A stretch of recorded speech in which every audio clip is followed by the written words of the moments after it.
So the color wheels are, of course, the exciting part about CGP, but the global tab here is something very, very important.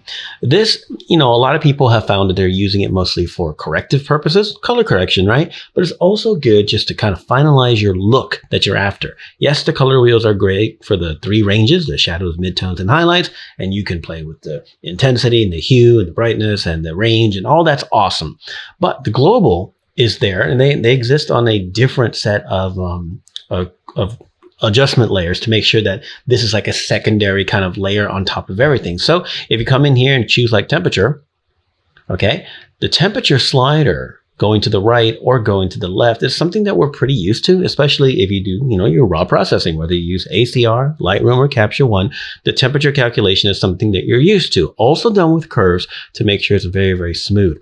Tint as well, obviously green to pink, pretty straightforward. And the temperature is, roughly like bluish to like an orangish. Now here, we're not trying to match like a perfect white balance necessarily, that sometimes it just helps you out. Like you can either start with it. For example, you look at the shot and you go, you know what? I like it, but I want to cool it off a little bit just to have it cooled off. I don't want all the orange that's in it. Cool. And then I go to my color wheels and I start grading, knowing that that correction is there. Or you can use it creatively. Maybe you just think, you know what? I want a little more warmth, a little more orange and pink, and I want some more saturation, and maybe a lot more saturation. And you've done a cool look and you're happy with it, right? There's no rules. It's color grading. You can play with it however you want.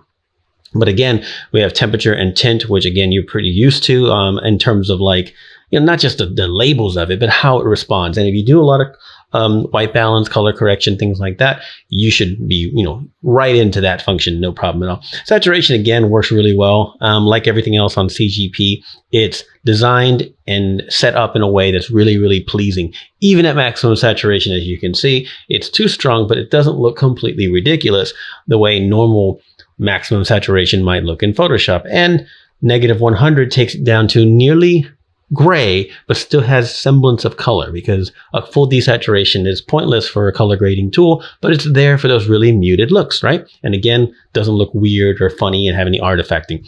Contrast, another curves layer that we have that reduces contrast in a beautiful, wonderful way, increases contrast in a wonderful way. Even at maximum, still very usable. Even at maximum, very usable. Great to, get to finalize your look. You can make a really soft look with this low contrast. And so you go to the shadows here and brighten the shadows and maybe put a little bit of green in them. I don't know. You see, now we have a hazy, soft look, right? Go ahead and reset the wheels. Go back to our globals and reset that. Who knows what you can do? And then, of course, gamma, which is another curves as well, that allows it to brighten and darken in a smart way, basically preserving a little bit of contrast. Very, very pleasing sort of looks. And don't forget too, as I've created for myself on presets here, I have some utility presets, right? So I have like faded, con boosted, compressed, chroma, contrast boost, boosted mids, things like that. This is mostly using just the globals, right? And I have some others in here that I played, like here's some corrective ones, right? So this is protect highlights. And if you double click that, the highlights are a little bit muted. Warm up, it just kind of shifts it towards warm. De-orange the midtones, that does exactly what it sounds like. Cool down, right? Narrow mids, warm up. These are just corrective things that I found could be potentially useful for me, apart from the creative things that I use it for, okay? But we have a faded kind of feel here. Compressed, that brings the highs down, brings the shadows up.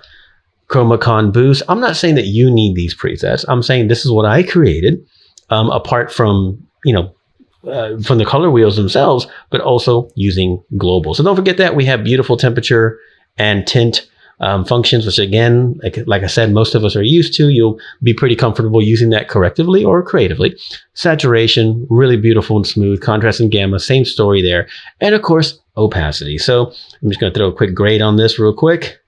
Do not forget that sometimes your best friend is a little less opacity. You like everything that's happening, including your temperature, saturation, contrast, and gamma. You like it all, but it's just all too strong. Take down the opacity. And yeah, you can do it up there on the layers window as well, but the slider's here so you can really dial in precisely what you want. So don't forget that globals. I'm going to reset all of this. Don't forget the globals, super useful as a secondary layer of corrective or creative functionality.